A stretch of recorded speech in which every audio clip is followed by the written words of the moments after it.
Oke. Nah, sekarang abstrak.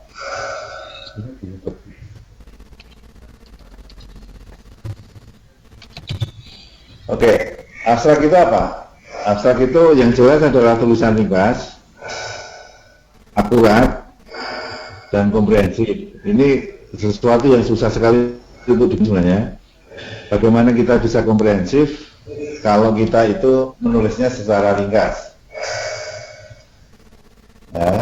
Nah, sekarang teman-teman refleksikan apakah abstrak yang sudah dituliskan kemarin itu ringkas, akurat, dan komprehensif. Jadi seperti yang ingin ingin diceritakan itu sudah secara seluruh digambarkan dalam 200 kata atau tidak, gitu ya. Nah, kemudian yang kedua ada tulisan asli, bukan merupakan potongan dari sebuah tulisan yang lebih panjang. Jadi logika untuk menuliskan abstrak itu adalah logika untuk menulis sesuatu yang baru, menulis tulisan baru, bukan mengambil-ngambil dari laporan misalnya. Misalnya Anda yang mengambil penelitian, kemudian Anda mengambil bagian ringkasan, itu kemudian Anda taruh di situ juga bukan merupakan itu. Jadi abstrak harus dibuat sejak dari awal, ya, bukan potongan. Kemudian format tergantung dari panitianya, ya. Mungkin panitia yang dulu itu menggunakan isu, project, implementasi, hasil, dan pembelajaran. Mungkin yang sekarang itu berbeda. Yang dipakai adalah isu, kemudian ada konteks atau setting, ada implementasi, ada hasil, kemudian ada ini. Nah, kita perlu menyesuaikan itu, dan kita melihat sebagian besar dari abstrak yang diajukan itu belum memenuhi formatnya, ya. Jadi catatan yang pertama agar bisa diterima adalah sesuaikan dengan format yang ditentukan. Tidak perlu tidak perlu berimprovisasi dengan format, ya. Apa yang dimau oleh panitianya itulah yang dikasih, daripada kita berimprovisasi tidak sesuai dengan format dan akhirnya ditolak gara-gara formatnya, sayang. Kemudian berikutnya adalah mengapa kita membuat abstrak. Tentu saja kita harus melihat dari sisi audiensnya. Audiensnya itu pengen apa toh, gitu. Bukan penulis itu pengen apa sih, gitu kan. Nah, itu yang trikinya atau yang susahnya adalah di situ. Kira-kira si reviewernya, karena yang menentukan lolos tidaknya adalah reviewer, maka kira-kira kita harus membayangkan si reviewer itu pengennya apa, yaitu mengetahui isi ringkas dari sebuah artikel atau cerita pengalaman menjadi dasar bagi pembaca untuk menentukan apakah artikel atau cerita pengalaman ini menarik atau tidak. Oleh karena orientasinya itu kepada pembaca, maka harus informatif dan mudah dibaca. Apa yang kita temukan dari 16 abstrak itu adalah seperti menunjukkan abstrak itu presentasi, bullet point-nya banyak banget, gitu kan. Nah, itu juga tidak menarik untuk si reviewernya. Kenapa? Itu saya mau membaca cerita, tetapi bukan melihat presentasi, gitu kan. Nah, ini Anda ingat-ingat siapa yang sudah membuat membuat abstrak dengan bullet points, ya. Itu mungkin bisa kita sesuaikan menjadi sebuah narasi. Yang penting adalah informatif dan mudah dibaca, ya. Bullet points itu kan itu tidak antara satu dengan bullet yang lain itu harus diceritakan loh itu, ya nggak? Nah, tetapi kalau dalam bentuk kalimat, orang kan kemudian bisa memahami ceritanya seperti apa dari apa yang ingin kita sampaikan. Kemudian format, ya, ini contoh format. Nah, Satu prinsip di dalam menulis abstrak itu adalah satu komplit. Tadi kita sebut yang pertama adalah tulisan ringkas dan komprehensif. Nah, dia harus komprehensif. Jadi ketika kita mau cerita misalnya tentang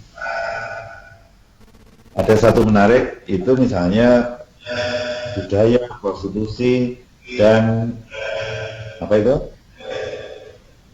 Betulnya budaya, prostitusi dan penjangkauan dan HIV/AIDS gitu ya, judulnya adalah begitu. Nah, ketika melihat judul itu kan kita membayangkan, oh ada akan cerita tentang budaya, oh ada cerita tentang prostitusi, dan ada cerita tentang ini. Tetapi ternyata kalau yang kita baca adalah itu kegiatan penjangkauan, kan? Jadi kan apa namanya, kita berharap, pembaca itu berharap akan memperoleh cerita yang keterkaitan antara ketiga itu, tetapi yang kita temui adalah cerita penjangkauan pada LSL, LBT misalnya.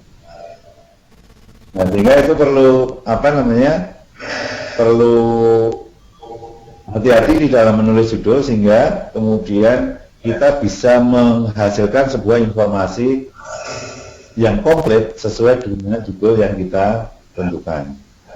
Kemudian konsis, ya, singkat dan tepat. Ada yang sangat kesingkatan, gitu ya, tetapi ada yang sangat kepanjangan dari apa namanya, dari tulisan yang sudah dibuat. Ya, konsis ringkas, tetapi harus spesifik. Ya. Sementara ada beberapa itu yang menuliskan di isu dan di konteks itu panjang banget, sehingga malah porsinya habis 200 kata itu di dua hal yang mungkin tidak terlalu penting dibandingkan dengan hasil dan pembelajaran. Clear, mudah dibaca, sistematis. Nah, mungkin ini juga perlu kita diskusikan bersama nanti seberapa jauh itu mudah dibaca. Secara sederhana, apakah teman-teman sudah pernah men-sharingkan abstrak itu kepada teman lain untuk dibaca? Kalau teman lain bisa paham dengan apa yang ditulis oleh teman-teman, maka itu bisa bisa dianggap mudah dibaca. Tetapi kalau masih susah, ya tentu saja belum. Kemudian yang lain adalah sistematis. Nah, ini saya kira yang menjadi persoalan utama dari ke-16 ya, dari ke-16 abstrak itu adalah sistematik. Misalnya kalau kita ingin cerita tentang tentang pengorganisasian paguyuban duta, gitu ya, duta paguyuban, gitu ya. Nah, kita harus sistematis. Yang disebut paguyuban duta itu apa? Mengapa paguyuban duta itu dibentuk? Tujuannya apa? Konteksnya apa? Situasinya kenapa si paguyuban itu harus dibuat? Kemudian hasil dari kegiatan paguyuban itu apa? Dan pembelajaran dari si orang yang melaksanakan penguatan paguyuban duta itu apa? Nah, itu jadi itu yang harus kita lihat secara sistematik. Jadi dari A sampai Z-nya itu harus kita jaga ya. Jadi tidak kemana-mana. Kemudian kohesif, ya. Itu banyak sekali yang kita lihat bahwa ceritanya itu tentang, contoh yang lain adalah mungkin dari contohnya adalah integrasi Castro ke dalam kesehatan jasmani, pendidikan jasmani. Kalau kita melihat judulnya itu adalah kita akan menceritakan tentang bagaimana integrasi terjadi di sekolah. Ya, tetapi kalau kita melihat ternyata isinya adalah advokasi. Advokasinya nggak main-main, advokasinya adalah pada judicial review, gitu kan? Apa hubungannya judicial review dengan apa namanya integrasi itu integrasi apa namanya cash flow itu ke dalam pendidikan jasmani. Ya. Jadi agak kehilangan hubungannya antar bagian. Ya. Jadi bagian pertama tentang isunya harus didukung oleh konteksnya, harus didukung oleh bagaimana itu dilaksanakan, dan kemudian sampai dengan pembelajaran juga harus dipastikan ada hubungannya. Ya. Jadi perlu hati-hati untuk melihat kohesivitas dari bagian, karena setiap bagian menggoda untuk kita cerita yang berbeda-beda ya. Kemudian karena saya tidak melihat yang di penelitian, saya lewati. Kemudian di kajian pengalaman, sebagian sudah menuliskan masalah yang ingin dijawab. Jadi kenapa perlu mengorganisir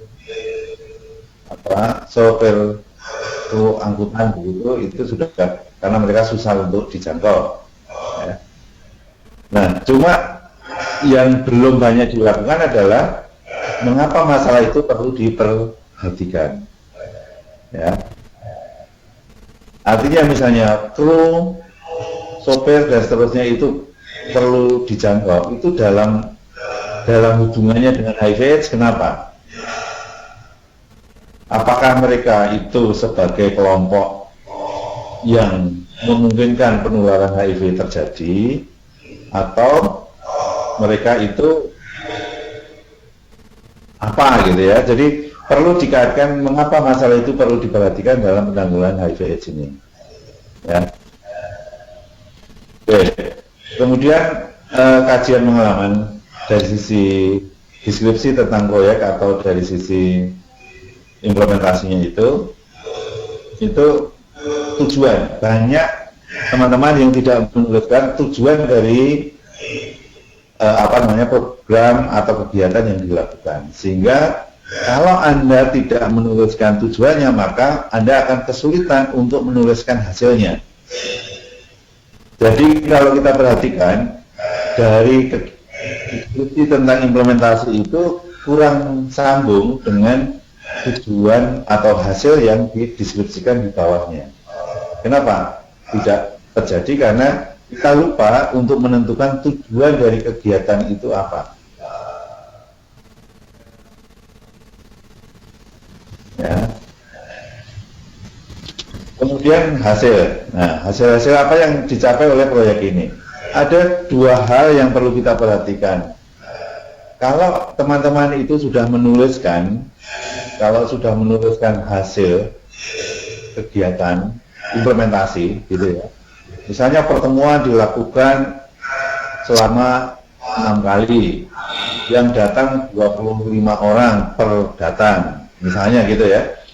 Maka di dalam hasil tentu saja yang disampaikan adalah dari berbagai pertemuan itu apakah ada perubahan pengetahuan enggak, gitu lah.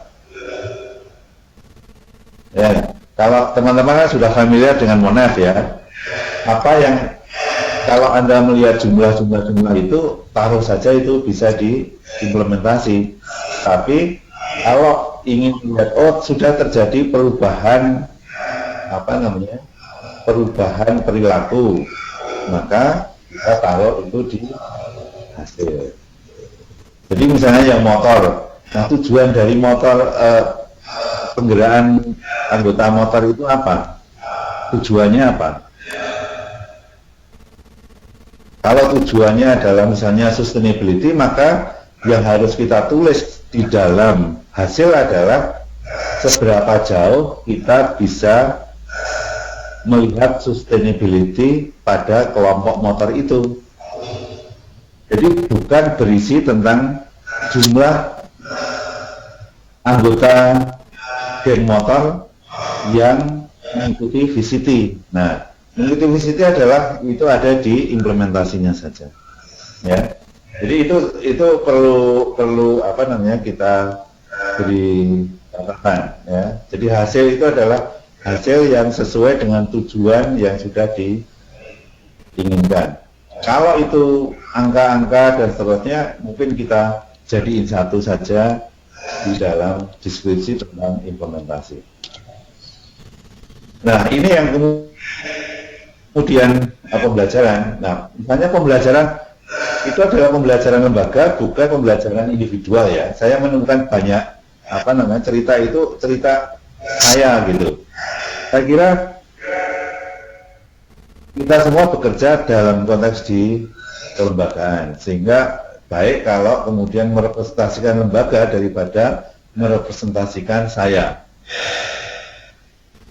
Ya, saya tidak berarti apa-apa karena kita ada di lembaga yang memungkinkan kita untuk bekerja itu. Nah, oleh karena itu di dalam kesimpulan atau pembelajarannya jangan lebih berfokus pada apa hal-hal yang perlu diperhatikan ke depan untuk memperkuat kegiatan yang kita tulis itu. Ya. Jadi bukan ini dengan ini kita membuktikan bahwa ini. Itu tidak cukup dengan itu, tetapi bahwa kita itu sudah mencapai hasil seperti yang diharapkan, tetapi kita masih ada hal-hal yang perlu dipelajari lagi. Ya. Justru bukan titik bahwa kegiatan ini berhasil.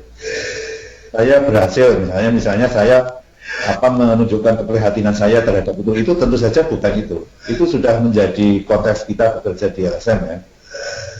Jadi pembelajaran di sana adalah bahwa kita sudah berhasil melakukan kegiatan ini, tetapi masih ada beberapa hal yang harus diperkuat. Ya, ini beberapa hal yang perlu diperhatikan untuk di pembelajaran ini. Nah, ini untuk mengirimkan abstrak, tadi sekilas Mas Hani sudah menyampaikan bahwa mengikuti perintah dan format yang disediakan, menggunakan kalimat pendek dan jelas. Jadi kalau judul ya jangan panjang-panjang gitu ya. Misalnya mengulangi, jadi mengembangkan kelompok dukungan darurat di sini. Kemudian itu diulangi lagi dengan mengembangkan kelompok selalu langgeng gitu. Nah, itu saya kira kenapa tidak lebih singkat saja untuk menuliskan itu. Kemudian batasan kata yang dipersyaratkan, kita masih melihat lebih dari 200 kata. Dan yang lain adalah melakukan editing terus ya. Kenapa? Biar mudah dibaca, karena tujuannya adalah abstrak itu memudahkan si reviewer membaca, dan pada akhirnya nanti peserta Pernas itu memahami apa yang kita buat dalam bentuk poster atau dalam bentuk presentasi atau dalam bentuk yang lain. Nah, minta orang lain untuk membacanya termasuk memeriksa bahasanya. Nah, saya kira mungkin ini salah satu cara yang sudah kita lakukan adalah membaca, walaupun ini jadi biasanya kok banyak kritikannya ya gitu ya. Tetapi ini dalam rangka itu. Kemudian mengapa abstrak ditolak? Presentasi informasi yang lemah. Jadi kita banyak menemukan, sudah terjadi perubahan. Misalnya, remaja sudah meningkat